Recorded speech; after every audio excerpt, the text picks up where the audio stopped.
10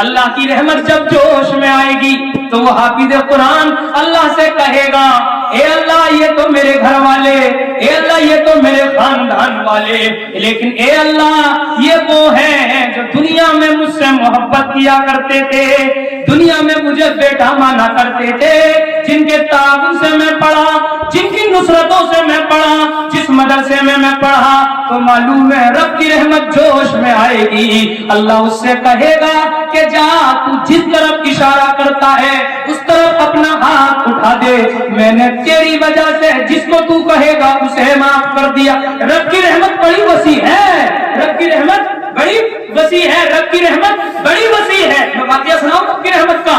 وہیں اللہ تبارک و تعالیٰ دو آدمیوں کے بارے میں یہ فیصلہ کرے گا کہ جاؤ تم دونوں جہنم میں چلے جاؤ۔ دو آدمیوں کے بارے میں فیصلہ ہوگا، ذرا غور سے سنیں۔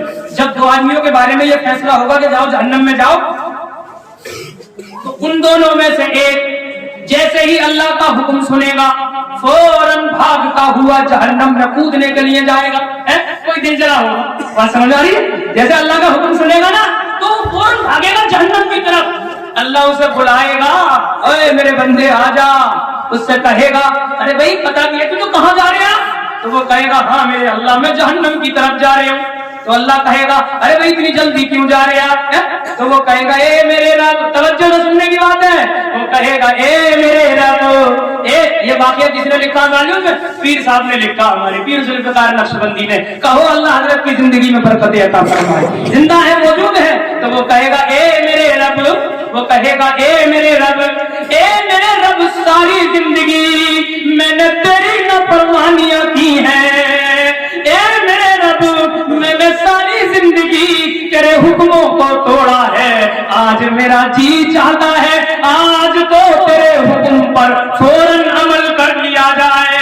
اللہ کی رحمت جوش میں آ جائے گی، اللہ کہے گا آ جا میرے پیارے، اب مجھے تجھے جہنم نہیں دینی، میں نے اپنے فضل و کرم سے تجھے معاف فرما دیا، میں نے اپنے فضل و کرم سے تجھے معاف فرما۔ یہ ہے اللہ، یہ ہے ہمارا اللہ، یہ ہے ہمارا رب۔ دوسرا آدمی جس سے یہ کہا جائے گا جا تو جہنم کی طرف چلا جا، جا تو جہنم کی طرف چلا جا، وہ آدمی جہنم کی طرف قدم رکھے گا، وہ آدمی جہنم کی طرف قدم رکھے گا، ایک قدم رکھے گا مڑ کر دیکھے گا، دوسرا قدم رکھے گا مڑ کر دیکھے گا، تیسرا قدم رکھے گا مڑ کر دیکھے گا، چوتھا قدم رکھے گا مڑ کر دیکھے گا، ہر قدم پر اللہ کی طرف کو دیکھتا ہوا جائے گا۔ اللہ اس سے کہے گا ارے کیا دیکھ رہا ہے، کیا جہنم کا راستہ نہیں دیکھا، جا جہنم کی طرف چلا جا۔ تو وہ کہے گا اے میرے اللہ، اے میرے اللہ، اے میرے اللہ، آج تک میں سنتا چلا آیا تھا، گناہ کرتا چلا آ رہا تھا، سنتا چلا آ رہا تھا، گناہ کرتا چلا آ رہا تھا، اور یہ سنا تھا کہ رب کی رحمت بڑی وسیع ہے، رب بڑا رحم کرنے والا ہے، رب بڑا کرم کرنے والا ہے۔ میں ہر قدم رکھنے کے بعد تیری طرف کو دیکھ کر یہ سوچتا ہوں ہو سکتا ہے اب نظر کرم ہو جائے، اب نظر کرم ہو جائے، اب نظر کرم ہو جائے۔ اللہ کہے گا آ جا، میری تجھ پر بھی نظر کرم ہو گئی، میں نے تجھ کو بھی معاف فرما دیا۔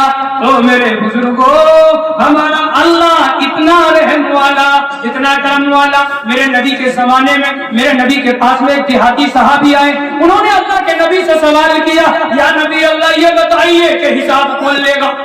ایسا کہتے ہیں نا دروگا کون ہے اس کھانے میں، کیا کہتے ہیں دروگا کون ہے؟ ہاں چلو وہ ہے تو کام ہو جائے گا، کہتے نا کہتے ہیں فلاں محکمے میں کون آدمی بیٹھا کہ وہ ہے کام ہو جائے گا۔ تو وہ دیہاتی صحابی تھے، انہوں نے اللہ کے نبی سے آگے پوچھا یا نبی اللہ یہ کہتے ہیں حساب ہوگا، حساب ہوگا، حساب ہوگا، حساب لینے والا کون ہوگا؟ میرے نبی فرما رہے ہیں کہ اللہ ہوگا، اللہ ہوگا۔ تو اس نے کہا، اس نے نعرہ لگایا اے ہے مزے آ گئے، اے مزے آ گئے، اے مزے آ گئے۔ تو کیا بات ہے، اللہ حساب لینے والا ہوگا، مزے آ گئے، مزے آ گئے، یہ بھی نعرے لگا رہے ہو؟ تو اس نے کہا تمہیں پتا نہیں ہے اللہ حساب لینے والا ہوگا، اللہ رحیم ہے، اللہ دنیا میں بھی درگزر کا معاملہ فرماتا ہے، اللہ آخرت میں بھی معاف فرما دے گا۔ یعنی رحمت بھی کی امید بھی ہونی چاہیے اللہ سے، یہ صحابہ کرام کا معاملہ ہے، اور کچھ نہ کچھ تیاری بھی ہونی چاہیے۔ بات سمجھ میں آ رہی ہے؟ ارے اللہ کی رحمت کو بھی اپنے قریبی کرنا چاہیے، زندگی بھر اللہ کو ناراض نہیں کرنا چاہیے۔ بات سمجھ میں آ رہی ہے؟ ناراض نہیں کرنا چاہیے، نبی کا دل نہیں دکھانا چاہیے، صحابہ کرام کے طریقے کو اپنانا چاہیے۔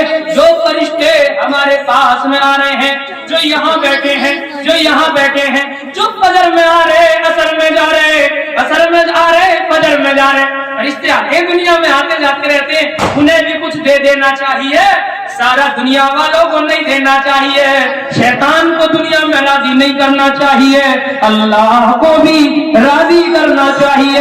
تو میں بتا رہا تھا کہ میدان محشر قائم ہوگا، سامنے سے ایک جماعت آئے